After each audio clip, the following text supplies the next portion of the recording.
Hello guys, Gayatri विद्या मंदिर सांचौर के YouTube channel में आपका पुनः स्वागत है। लास्ट क्लास में हमने पूर्ण आंतरिक परावर्तन के बारे में डिस्कस किया था और उसमें हमने क्रांतिक कोण के बारे में पढ़ा था। क्रांतिक कोण हमने किस तरह से फाइंड आउट किया था?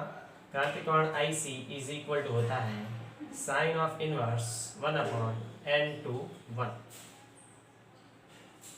यानी हमने देखा था कि जो क्रांतिक कोण का मान है वो माध्यम के अपवर्तनांक पर निर्भर करता है। आज के इस सेशन में हम बेसिकली डिस्कस करेंगे कि पूर्ण आंतरिक परावर्तन जो है उसका दैनिक जीवन में क्या उपयोग है और उससे संबंधित कौन कौन सी घटना है। तो चलिए शुरू करते हैं। इसमें जो वेरी फर्स्ट अपन टॉपिक पढ़ेंगे गाइस वो है मरीचिका, जिसे अपन मिराज भी कहते हैं। देखिए, गर्मियों के दिनों में हम अक्सर देखते हैं कि लंबी सड़क के किनारे पर हमें पानी जैसा महसूस होता है। स्पेशली राजस्थान जैसी सिचुएशन में ये बहुत आसानी से विजिबल हो जाता है, लेकिन हर बार हमें ये नहीं दिखता। कभी कभी हमें सड़क के किनारे पर पानी जैसा प्रतीत होता है और रेगिस्तान में भी हमें आगे ऐसा महसूस होता है जैसे पानी है। तो इस घटना को अपन मरीचिका कहते हैं और ये घटना जो है वो पूर्ण आंतरिक परावर्तन के कारण होती है।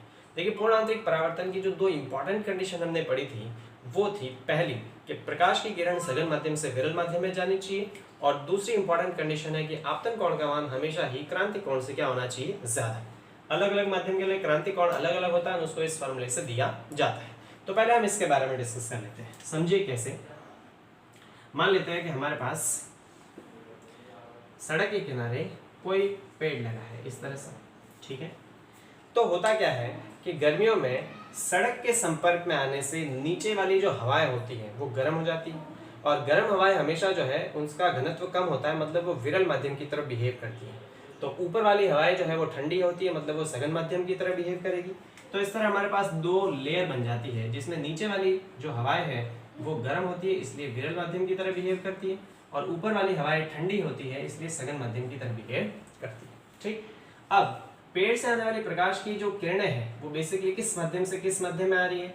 वो आ रही है सघन माध्यम से विरल माध्यम में। तो यहाँ पर इसका अपवर्तन होता है। लेकिन यदि इस आपतन कोण का मान क्रांतिक कोण से ज्यादा होगा तो इसका अपवर्तन होने की बजाय इसी माध्यम में पूर्ण आंतरिक क्या हो जाएगा? परावर्तन। दोनों कंडीशन सेटिस्फाइड है। देखिए, प्रकाश की किरण सघन माध्यम से विरल माध्यम में आएगी और आपतन कोण का मान क्रांतिक कोण से ज्यादा होगा तो पूर्ण आंतरिक परावर्तित हो जाएगी। अगर दूसरी कोई प्रकाश की किरण आएगी तो उसमें भी अगर आपतन कोण का मान क्रांतिक कोण से ज्यादा हुआ तो उसका भी पूर्ण आंतरिक क्या हो जाएगा? परावर्तन। इन परावर्तित किरणों को अगर मैं आगे की तरफ बढ़ाऊं तो ये कहीं पे प्रतिच्छेद नहीं करेगी, लेकिन यदि मैं इनको पीछे की तरफ बढ़ाता हूं तो ये जहां पर प्रतिच्छेद करेगी वहां पे ऑप्टिक्स कहती है हमेशा वस्तु का क्या बनेगा? प्रतिबिंब। तो हमें इस पेड़ का यहाँ पे आभासी प्रतिबिंब प्राप्त होगा, और ये आभासी प्रतिबिंब कुछ इस प्रकार से दिखेगा जैसे ये पानी में बना है। तो हमें सड़क के किनारे पानी दिखाई देगा। अब सवाल ये है कि सर हमेशा सड़क के किनारे पेड़ नहीं लगे होते फिर भी हमें कभी कभार पानी दिखाई देता है? ऑफ कोर्स दिखाई देता है। उस स्थिति में सड़क के किनारे लगे पेड़ का प्रतिबिंब न दिख के ऊपर जो बादल है उनका प्रतिबिंब हमें दिखाई देता है, और वो इस प्रकार से महसूस होंगे जैसे कि पानी में बने हो। तो हमें सड़क के किनारे पर पानी दिखाई देता है। उसका मुख्य कारण क्या है? उसका मुख्य कारण है पूर्ण आंतरिक परावर्तन। ठीक। सेकंड कंडीशन की अपन बात करते हैं गाइस। सेकंड कंडीशन, इसका दूसरा एप्लीकेशन है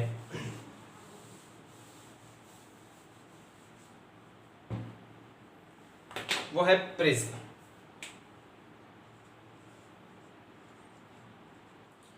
देखिए, प्रिज्म जो है, प्रिज्म में पूर्ण आंतरिक परावर्तन का उपयोग बेसिकली प्रकाश को 90 डिग्री से या 180 डिग्री से मोड़ने में किया जाता है। ठीक है, किस प्रकार से वो अपन देख लेते हैं। मान लेते हैं हमारे पास कोई एक प्रिज्म है जिसका ये फलक दे रखा है मेरे पास A, B और C। ठीक है। अब यदि कोई प्रकाश की किरण इस पर अभिलंबवत आपतित होती है इस प्रकार से, तो हमने पढ़ा है कि जब भी प्रकाश की किरण किसी समतल पर लंबवत आपतित होती है तो उसका अपवर्तन नहीं होता, क्योंकि बाहर कौन सा माध्यम है? एयर, और ये कौन सा माध्यम है? ग्लास। तो ये एक माध्यम से दूसरे माध्यम में जा रही है तो यहाँ अपवर्तन होना चाहिए, लेकिन ये अभिलंबवत आपतित होगी तो इसका अपवर्तन नहीं होगा, मतलब ये सीधी अंदर चली जाएगी। मतलब ये प्रकाश की जो किरण है वो यहाँ तक आ जाएगी, ऑफ कोर्स यहाँ तक आ गई। अब यहाँ पे ये प्रकाश की किरण किस माध्यम से किस माध्यम में जा रही है? ये जा रही है कांच से हवा में, यानी सघन माध्यम से विरल माध्यम में। और इस पृष्ठ पर अभिलंब अगर मैं बनाऊं तो अभिलंब कुछ इस प्रकार से बनेगा, ये बना दिया मैंने अभिलंब। अगर इस आपतन कोण का मान क्रांतिक कोण से ज्यादा हुआ तो इसका अपवर्तन होने की बजाय इसी माध्यम में पूर्ण आंतरिक क्या हो जाएगा, परावर्तन। तो ये प्रकाश की किरण पूर्ण आंतरिक रूप से परावर्तित हो जाएगी इस प्रकार से। यहाँ पर वापस ये इस सतह पर अभिलंबवत आपतित होगी तो बिना अपवर्तित हुए सीधी निकल जाएगी। ठीक है, तो हमने क्या देखा कि प्रकाश की किरण आई तो इस दिशा में थी, गई इस दिशा में, तो कितने डिग्री से मुड़ गई, 90 डिग्री से मुड़ गई। यहाँ पर भी पूर्ण आंतरिक परावर्तन की दोनों कंडीशन सेटिस्फाइड है। देखिए प्रकाश की किरण किस माध्यम से किस माध्यम में जा रही थी, सघन माध्यम से विरल माध्यम में, और आपतन कोण का मान क्रांतिक कोण से क्या था, ज्यादा, तो इसका पूर्ण आंतरिक परावर्तन हुआ और ये 90 डिग्री से मुड़ गई। सवाल ये है सर कि हम दर्पण का भी तो उपयोग कर सकते हैं प्रकाश को मोड़ने में, तो हमने प्रिज्म का उपयोग क्यों किया। ठीक है, तो समझे इस बात को। देखिए जब भी कोई प्रकाश की किरण किसी भी वस्तु पर आपतित होती है तो 3 घटनाएं होती हैं। पहला, उस प्रकाश का, मान लेते हैं 100% प्रकाश की किरण इस पे कोई आपतित होती है तो उसका कुछ भाग जो है वो तो रिफ्लेक्ट हो जाता है, मतलब उससे परावर्तित हो जाता है। कुछ भाग ये स्वयं अब्सॉर्ब कर लेता है, मतलब अवशोषित कर लेता है, और रिमेनिंग भाग जो है वो इसमें ट्रांसमिट हो जाता है, मतलब इससे पारगमित हो जाता है। ठीक है, अगर मान लेते हैं 50% रिफ्लेक्शन होता है, 20% ये खुद सोख लेता है, तो 30% इसमें से निकल जाता है। समझिए मेरी बात कि कोई भी प्रकाश की किरण जब किसी भी वस्तु पर आपतित होती है तो 3 घटनाएं होती है। कुछ भाग इसका परावर्तित होता है, कुछ भाग इसका अवशोषित होता है, कुछ भाग इसका पारगमित हो जाता है। तो अगर हम दर्पण इस प्रिज्म की जगह दर्पण का उपयोग करते तो इस कंडीशन में होता क्या कि प्रकाश की जो किरण आपतित होती है उसका 100% रिफ्लेक्शन पॉसिबल नहीं होता। उसका कुछ भाग जो है वो उसमें पारगमित भी हो सकता है और कुछ भाग उसमें अवशोषित भी हो सकता है, मतलब हमें 100% रिफ्लेक्शन यहाँ पे नहीं मिलता है। इसलिए हम किसका उपयोग करते हैं, प्रिज्म का, क्योंकि प्रिज्म में ये पूर्ण आंतरिक परावर्तित होती है। पूर्ण का मतलब है पूरी तरह से 100%। इसलिए हम दर्पण की जगह प्रकाश को मोड़ने में इस प्रिज्म का उपयोग करते हैं। तो ये हमने 90 डिग्री वाला केस देख लिया। हम 180 डिग्री से भी प्रकाश को मोड़ सकते हैं प्रिज्म की सहायता से। देखिए वो कैसे, मान लेते हैं हमारे पास ये प्रिज्म का कोई फलक है A, B और C। प्रकाश की कोई किरण इस प्रकार से आ रही है, तो देखिए ये इस तल पर अभिलंबवत आ रही है, तो यहाँ पर इसका अपवर्तन नहीं होगा, ये सीधे अंदर आ जाएगी यहाँ पर। ठीक है, इस बिंदु पर ये अभिलंबवत नहीं आ रही, तो यहाँ पे मैं एक अभिलंब बना देता हूँ, ये अभिलंब हो जाएगा। इस अभिलंब को मैं नाम दे देता हूँ N1। और यदि इसका आपतन कोण का मान क्रांतिक कोण से क्या हुआ, ज्यादा, तो देखिए प्रकाश की किरण किस माध्यम से किस माध्यम में जा रही है, कांच से हवा में, मतलब सघन माध्यम से विरल माध्यम में। तो सघन माध्यम से विरल माध्यम में जाते समय यदि आपतन कोण का मान इस क्रांतिक कोण से क्या हुआ, ज्यादा, तो इसका पूर्ण आंतरिक परावर्तन हो जाएगा और ये कुछ इस प्रकार से परावर्तित हो जाएगा। ठीक है, यहाँ पर वापस ये किस माध्यम से किस माध्यम में जा रही है, सघन माध्यम से विरल माध्यम में। यहाँ पे ये इसका अभिलंब बनेगा और वापस अगर आपतन कोण का मान क्रांतिक कोण से क्या हुआ, ज्यादा, तो इसका वापस पूर्ण आंतरिक परावर्तन हो जाएगा इस प्रकार से। और यहाँ पर ये अभिलंबवत ही आपतित हो रही है, तो बिना अपवर्तित हुए सीधी निकल जाएगी। तो प्रकाश की किरण आई तो इस दिशा में थी, गई इस दिशा में, कितने डिग्री से मुड़ गई, 180 डिग्री से। तो इस प्रकार हम प्रिज्म का उपयोग प्रकाश को या तो 90 डिग्री से मोड़ने में या फिर 180 डिग्री से मोड़ने में कर सकते हैं। ठीक है, अब इसका उपयोग कहाँ पे किया जाता है, तो देखिए गाइस, आपको आपकी स्क्रीन पर एक डायग्राम दिख रहा होगा जिसमें बाइनोकुलर दिख रहा होगा। बाइनोकुलर मतलब दूरबीन। तो इस दूरबीन में इन प्रिज्म का ही उपयोग किया जाता है प्रकाश को 180 डिग्री से मोड़ने में पूर्ण रूप से, ताकि जो बड़े लेंस है उनसे आने वाले प्रकाश की जो किरणें हैं वो प्रिज्म से 180 डिग्री से मुड़कर फिर हमारे आंखों की तरफ लगे वाले लेंस तक पहुंचती है। ठीक है, चलिए, तो तीसरा जो टॉपिक इसमें हम देखते हैं वो है हीरा, जिसे अपन कहते हैं ब्रिलियंस ऑफ डायमंड। देखिए आपने देखा होगा हीरा जो है वो बहुत ज्यादा चमकता है। चमकता तो कांच भी है, लेकिन हीरा जो है वो ज्यादा महंगा होता है, क्योंकि कांच को चमकने के लिए प्रकाश की आवश्यकता होती है ऑलवेज, लेकिन हीरा जो है वो अंधेरे में भी चमक जाता है। तो हीरे की जो चमक है उसका कारण है पूर्ण आंतरिक परावर्तन। समझते हैं, तो हम तीसरा टॉपिक पढ़ते हैं, वो है हीरा, डायमंड। समझिएगा इस हीरा जो है, हम देखते हैं हीरा नेचुरली हमें कुछ इस प्रकार से, जैसे हीरे के बारे में सुनते हैं तो हमारे दिमाग में इस तरह की कुछ छवि आती है कि हाँ हीरा ऐसा कुछ दिखता होगा। सर बिल्कुल ऐसा ही दिखता होगा, लेकिन वास्तविक रूप में जो खान से हीरा निकाला जाता है वो पत्थर के जैसा होता है। उसको तराश के इस तरह का बनाया जाता है, अलग अलग एंगल कट किया जाता है और उस अलग अलग एंगल को कट करना है, इसको तराशना कहलाता है। होता क्या है गाइस कि हीरे का जो अपवर्तनांक होता है N21 वो होता है 2.42। ये हीरे का अपवर्तनांक होता है। तो हीरे के लिए क्रांतिक कोण का मान कितना आ जाएगा? हीरे के लिए क्रांतिक कोण आ जाएगा साइन इनवर्स, हमने पढ़ा था क्रांतिक कोण होता है 1/N21, क्रांतिक कोण IC बराबर, यहाँ से IC बराबर आ जाएगा साइन इनवर्स, हीरे का अपवर्तनांक होता है 2.42, तो यहाँ से आ जाएगा 2.42। इसको जब अपन सॉल्व करते हैं तो इसके लिए क्रांतिक कोण का मान आता है 24.4 डिग्री। ठीक है, इसका मतलब क्या है कि हीरे को, अगर हीरे पर आपतित प्रकाश की जो किरणें हैं उसका आपतन कोण अगर 24.4 डिग्री से ज्यादा हुआ तो इसका बार बार पूर्ण आंतरिक परावर्तन होगा। तो पत्थर जैसे इस टुकड़े को, हीरा इस तरह का ही दिखता है पत्थर का टुकड़ा, इसको अपन तराश के, इसमें इस प्रकार से इसको तराशा जाता है कि प्रत्येक आपतन कोण जो है उसका मान इस 24.4 डिग्री से ज्यादा होता है। तो होता क्या है गाइस, समझे आराम से। मैं इसको अंदर वाली स्ट्रक्चर को रफ कर देता हूँ ताकि ये आप इसको समझ सकें। ठीक है, देखिए मान लेते हैं ये मेरे पास कोई हीरे का टुकड़ा है और इसको तराशा गया है। तो जैसे को प्रकाश की किरण इसके अंदर प्रवेश करती है तो पहले वो किस माध्यम से किस माध्यम में जा रही है? एयर से ग्लास में, मतलब विरल से सघन, तो इसका अपवर्तन हो जाता है, ये मुड़ जाती है। ठीक है, अब यहाँ पे देखिए ये किस माध्यम से किस माध्यम में जा रही है? ये सघन माध्यम से विरल माध्यम में जा रही है और आपतन कोण का जो मान है वो हमेशा ही इस क्रांतिक कोण 24.4 डिग्री से क्या होता है? ज्यादा, तो इसका पूर्ण आंतरिक परावर्तन हो जाता है। यहाँ पर भी आपतन कोण का मान क्रांतिक कोण से ज्यादा है तो इसका वापस पूर्ण आंतरिक परावर्तन होगा। इस तरह इसका बार बार अंदर ही अंदर पूर्ण आंतरिक परावर्तन होता रहता है, जिसकी वजह से हीरा हमें चमकता हुआ प्रतीत होता है। ठीक है, तो हीरे की जो चमक का मुख्य कारण है वो है पूर्ण आंतरिक परावर्तन। इसका ये अपवर्तनांक है और ये इस हीरे के लिए क्रांतिक कोण का मान है। तो इसको इस प्रकार से काटा जाता है, तराशा जाता है, छोटे छोटे एंगल, ताकि हर बार आपतन कोण का मान इस क्रांतिक कोण से ज्यादा हो और इस प्रकाश का बार बार पूर्ण आंतरिक परावर्तन हो, जिससे ये चमकता हुआ प्रतीत होता है। ठीक है, चौथा जो अपन टॉपिक पढ़ते हैं गाइस वो one of the most important है और अक्सर एग्जामिनेशन में पूछ लिया जाता है। ठीक है, तो चौथा जो टॉपिक है वो है ऑप्टिकल फाइबर यानी प्रकाशिक तंतु। ऑप्टिकल फाइबर, प्रकाशिक तंतु, समझिए इसे। देखिए, प्रकाशिक तंतु बेसिकली एक ऐसा उपकरण कह सकते हैं जिसमें पूर्ण आंतरिक परावर्तन का उपयोग प्रकाशिक सिग्नल्स को एक स्थान से दूसरे स्थान तक 100% पहुंचाने में किया जाता है।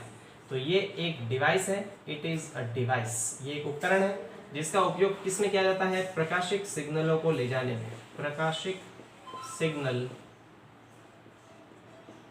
को स्थानांतरित करने में। और प्रकाशिक सिग्नल को स्थानांतरित करने के अलावा 100% स्थानांतरित अगर मैं कहूँ तो कोई गलत बात नहीं है, क्योंकि ये पूर्ण आंतरिक परावर्तन के सिद्धांत पर कार्य करता है। तो इसका सिद्धांत क्या है? इसका सिद्धांत है पूर्ण आंतरिक परावर्तन। ये पूर्ण आंतरिक परावर्तन के सिद्धांत पर कार्य करता है। तो वापस देख लीजिए, प्रकाशिक तंतु एक ऐसा डिवाइस है जो प्रकाशिक सिग्नलों को स्थानांतरित करने या 100% स्थानांतरित करने के काम आता है और ये पूर्ण आंतरिक परावर्तन के सिद्धांत पर कार्य करता है। देखिएगा, इस पूर्ण आंतरिक परावर्तन के सिद्धांत पर काम तो करता है, लेकिन ये दिखता कैसा है? तो प्रकाशिक तंतु जो है वो इस प्रकार का कुछ पाइप होता है। ठीक है, एक नली जैसा होता है और इस नली में जब अपन प्रकाश को एक सिरे से डालते हैं तो उसका अंदर बार बार पूर्ण आंतरिक परावर्तन होता है और प्रकाश जो है वो 100% इसके दूसरे सिरे पर प्राप्त होता है। तो हम ये देखते हैं कि इस नली में होता क्या है। कोई भी प्रकाशिक तंतु जो है वो कांच या फिर क्वार्ट्ज, या तो कांच या क्वार्ट्ज के बारीक तंतुओं से बुनकर बनाया जाता है। बारीक तंतुओं से, या तो इसको कांच के तंतुओं से बनाया जाता है या फिर इसको क्वार्ट्ज के तंतुओं से बनाया जाता है। अब एक तंतु जो है, प्रत्येक तंतु के दो भाग होते हैं, एक तो होता है इसका क्रॉड और एक होता है इसका अच्छत। ठीक है, तो देखिए मोटे मोटे तौर पे मैंने क्या जानकारी दी कि प्रकाशिक तंतु एक ऐसा उपकरण है जो प्रकाशिक सिग्नल को 100% स्थानांतरित करने के काम आता है। ये पूर्ण आंतरिक परावर्तन के सिद्धांत पर कार्य करता है। इसको कांच या क्वार्ट्ज के बारीक तंतुओं से बनाया जाता है और एक तंतु के दो भाग होते हैं, एक तो क्रॉड और एक होता है अच्छत, जिसमें क्रॉड हमेशा सघन माध्यम होता है और अच्छत हमेशा विरल माध्यम होता है, क्योंकि इसका जो अपवर्तनांक है वो ज्यादा होता है और इसका अपवर्तनांक क्या होता है? कम। तो हम देखते हैं कि ये प्रकाशिक तंतु दिखता कैसे है और काम कैसे करता है। तो मैंने बताया कि ये एक पाइप जैसा दिखता है। तो इस पाइप को मैं अगर इस प्रकार से काटूं तो ये किस प्रकार से दिखाई देगा, मैं इसको रफ कर देता हूँ और डायग्राम बनाता हूँ। देखिए, इस पाइप को अगर मैं इसकी लंबाई के अनुदिश काटूं तो मेरे को कुछ इस प्रकार की स्ट्रक्चर दिखाई देती है। ठीक है, अब इसको कांच या क्वार्ट्ज के बारीक तंतुओं से बुनकर बनाया जाता है। तो प्रत्येक तंतु के दो भाग होते हैं, जैसा कि मैंने डिस्कस किया। ये वाला जो भाग है गाइस, ये कहलाता है क्रॉड।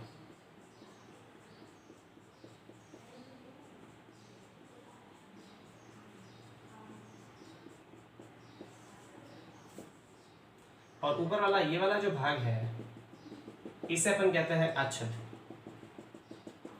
तो मेरे पास ये वाला जो पोर्शन आया, ये तो है क्रॉड, जो कि सघन माध्यम की तरह बिहेव करता है। और ऊपर वाला जो भाग है, इसे अपन क्या कहते हैं, इसे कहते हैं अच्छत, जो कि विरल माध्यम की तरह बिहेव करता है। ये तो मैंने इसको इस प्रकार से काटा है। अगर मैं इसको इस प्रकार से काटूं, इसकी लंबाई के लंबवत, तो मुझे कैसी स्ट्रक्चर दिखाई देगी, तो मुझे कुछ इस प्रकार की स्ट्रक्चर दिखाई देगी। मैं इसको पूरा ना बना के आधा बनाऊं तो कुछ इस प्रकार दिखाई देगा। देखिए, इसमें प्रत्येक तंतु के दो भाग दिखाई देंगे, इस प्रकार से ये दिखाई देगा काटने पर। जिसमें नीचे वाला भाग तो मुझे पता है क्या है, ये है क्रॉड, और ऊपर वाला भाग क्या है, अच्छत। जिसमें ये एक पूरा तंतु है, तो एक पूरा तंतु अगर मैं बनाऊं तो एक पूरा तंतु इस प्रकार से दिखाई देगा, जिसमें नीचे वाला भाग तो मेरे पास क्रॉड है और ऊपर वाला भाग क्या है, अच्छत है। तो देखिए, मैंने 3 डायग्राम बना दिए इसके। पहले लंबाई की लंबवत अनुदिश काटे तो ये कुछ इस प्रकार सा दिखाई देगा, जिसमें ये क्रॉड है, ऊपर वाला अच्छत है। अगर लंबाई के लंबवत काटा जाए तो ये कुछ इस प्रकार से दिखाई देगा, जिसमें हर एक तंतु है, प्रत्येक तंतु के दो भाग है, नीचे वाला क्रॉड है, ऊपर वाला अच्छत है।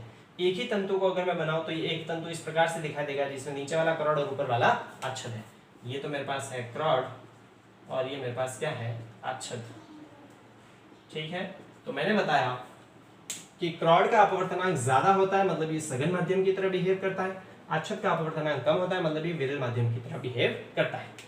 तो मान लेते हैं कि प्रकाश की कोई किरण जो है वो इस प्रकाशिक तंतु के एक सिरे से प्रवेश करती है। तो यहाँ पर ये विरल माध्यम से पहले सघन माध्यम तो अपवर्तित हो जाएगी। यहाँ पर ये अच्छत क्रॉड में प्रवेश कर गई। अब क्रॉड से ये किस माध्यम में जा रही है, क्रॉड से ये जा रही है अच्छत में, मतलब किस माध्यम से किस माध्यम में, सघन माध्यम से विरल माध्यम में। और हमेशा ही इस आपतन कोण का मान क्रांतिक कोण से क्या होता है, ज्यादा। तो इसका अपवर्तन होने की बजाय पूर्ण रूप से क्या हो जाता है, परावर्तन। तो यहाँ पे इसका पूर्णांतरिक परावर्तन होगा।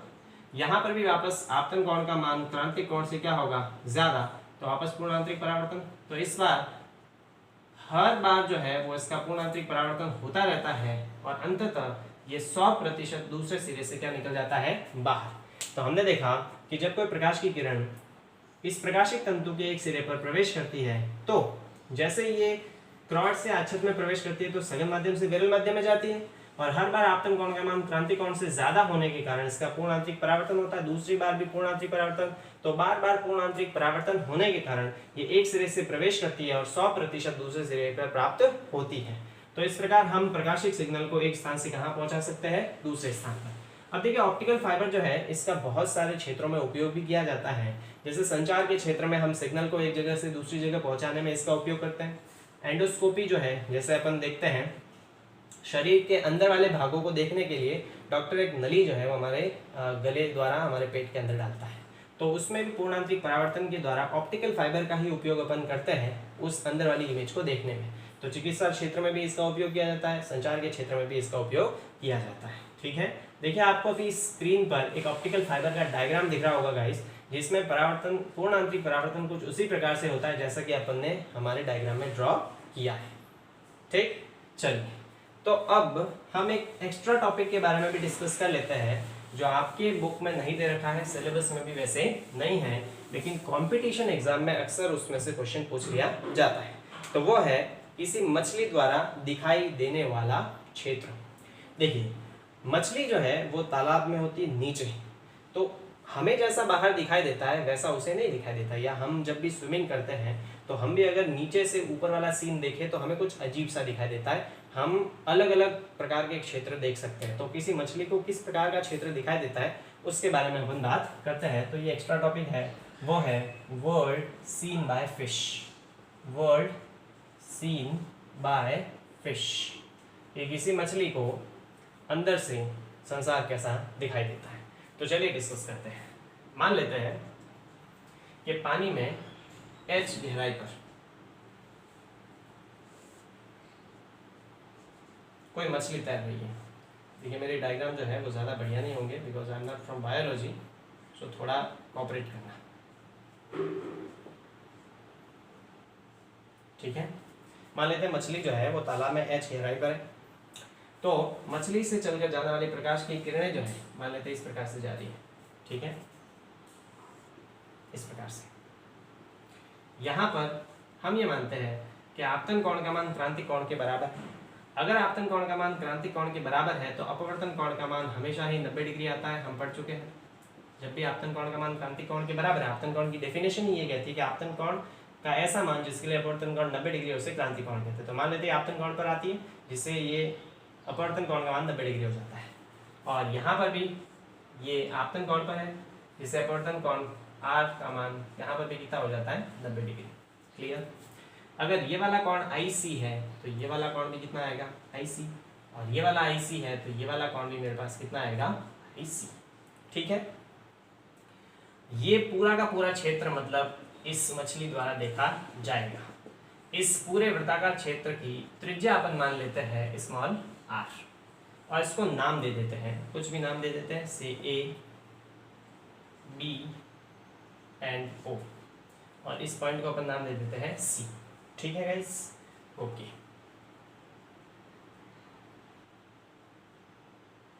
चलिए अब अपन डिस्कस करते हैं, हम क्या वैल्यू निकालते हैं, हम निकालते हैं साइन थीटा। तो साइन IC का मैं मान निकालता हूँ, मेरे पास आ जाएगा साइन ऑफ IC बराबर, साइन थीटा बराबर होता है लंब बटा कर्ण।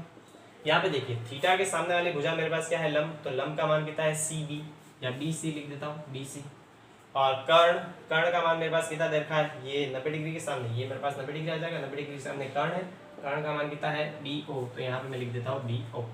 यहाँ आ जाएगा साइन ऑफ IC बराबर BC, BC का मान मेरे पास कितना दे रखा है R, तो यहाँ से आएगा R, और BO जो है उसका मान नहीं दे रखा तो मैं वापस BO ही लिख देता हूँ, ये आ जाएगा BO। इसको मैंने क्या दे दिया इक्वेशन फर्स्ट, ठीक है। अब देखिए ये एक समकोण त्रिभुज दिख रहा है, समकोण त्रिभुज है जहाँ पे ये इसका आधार मान सकते हैं, ये इसका लंब है और ये इसका कर्ण है।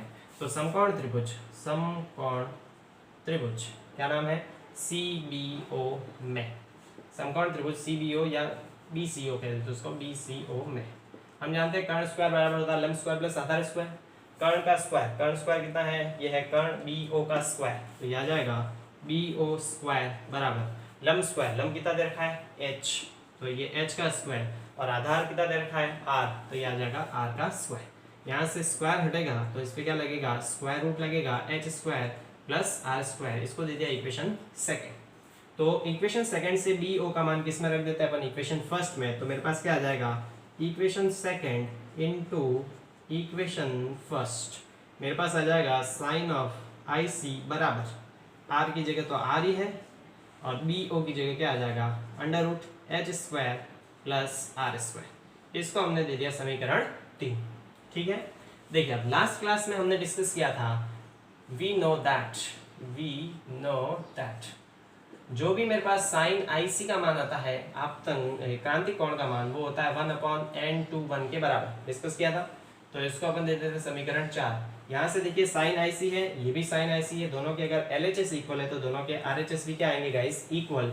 सो by equation third and equation 4 compare कर देते दोनों को, इन दोनों को भी इक्वल कर देते, तो ये आ जाएगा R/H square plus R square बराबर 1/n/1, क्रॉस मल्टीप्लाई कर देते हैं इसको इससे, ये आ जाएगा n/1 इंटू R बराबर under root H square plus R square, दोनों साइड स्क्वायर कर देते हैं तो ये आ जाएगा n/1 का स्क्वायर इंटू R स्क्वायर बराबर, यहाँ से अंडर रूट हट जाएगा, यह आ जाएगा R square plus H square, यह R स्क्वायर के प्लस में है, इधर आएगा तो माइनस में, यह आ जाएगा n/1 R square minus R square बराबर H स्क्वायर, दोनों में R स्क्वायर कॉमन आ जाएगा तो यह आ जाएगा R square n/1 square minus of 1 बराबर H स्क्वायर, यहाँ स्क्वायर को छोड़ के बाकी सबको उधर भेज देते हैं तो मेरे पास आ जाएगा R स्क्वायर बराबर H स्क्वायर अपॉन n/1 का स्क्वायर माइनस 1, ठीक है। यहाँ से अगर त्रिज्या निकालो तो ये स्क्वायर रूट लग जाएगा, तो यहाँ से स्क्वायर रूट से h तो आ जाएगा बाहर और ये अंडर रूट में आ जाएगा, ये h है गाइस, ये है h upon under root n/1 का स्क्वायर माइनस 1। तो ये उस वृत्ताकार क्षेत्र की त्रिज्या आएगी जिस वृत्ताकार क्षेत्र में वो मछली देख सकती है। अगर मुझे इस पूरे का क्षेत्रफल ज्ञात करना है या उस क्षेत्र का क्षेत्रफल ज्ञात करना है जिस क्षेत्र को मछली देख सकती है, तो वृत्ताकार क्षेत्र का क्षेत्रफल होता है a बराबर पाई आर स्क्वायर। तो a बराबर पाई की जगह तो पाई और आर स्क्वायर की जगह ये पूरी वैल्यू रख देंगे, तो ये आ जाएगा h स्क्वायर अपॉन n/1 का स्क्वायर माइनस ऑफ 1। तो इस प्रकार से हम किसी मछली द्वारा देखे गए क्षेत्र का क्षेत्रफल या उसकी त्रिज्या ज्ञात कर सकते हैं। ये आपको पीडीएफ नोट्स में नहीं मिलेगा, तो आपको वीडियो लेक्चर से ही लेना पड़ेगा। इसका स्क्रीनशॉट लेके और इसको लिख लीजिएगा इस, ठीक है। चलिए इस पे एक छोटा सा न्यूमेरिकल क्वेश्चन अपन करते हैं, इसको मैं रफ कर देता हूँ, ठीक है, इसको मैं रफ कर देता हूँ। चलिए तो देखिए क्वेश्चन कुछ इस प्रकार से है। मान लेते हैं कि किसी तालाब में मछली जो है वो सतह से √7 मीटर की गहराई पर है। तो h का मान अगर मान लेते हैं √7 मीटर दे रखा है, ठीक है। और पानी का हवा के सापेक्ष अपवर्तनांक जो है n/1 वो मेरे पास दे रखा है 4/3, ठीक है।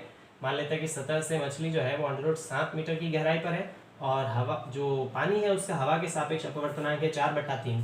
तो हमें ये ज्ञात करना है कि उसके द्वारा देखे गए वृत्ताकार क्षेत्रफल की त्रिज्या कितनी आएगी, मतलब मछली जो है वो किस त्रिज्या के वृत्ताकार क्षेत्रफल को देख सकती है। ठीक, समझ गए क्वेश्चन। इसका सॉल्यूशन देखिए। तो हमने अभी पढ़ा कि आर स्क्वायर बराबर क्या होता है गाइस, आर स्क्वायर बराबर होता है h स्क्वायर अपॉन n/1 का स्क्वायर माइनस ऑफ 1। क्लियर। यहां से मेरे पास देखिए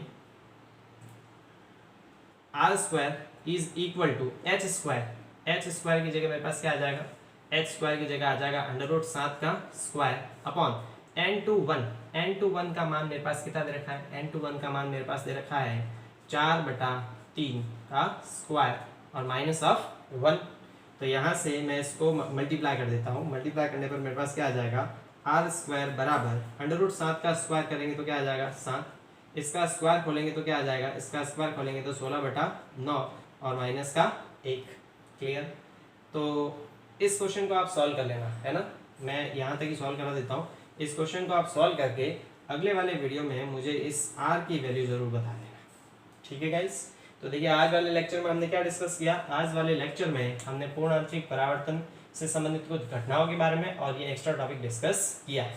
इससे आगे वाले वीडियो लेक्चर में हम किसी गोलीय सतह से प्रकाश के अपवर्तन के बारे में डिस्कस करेंगे, ठीक है।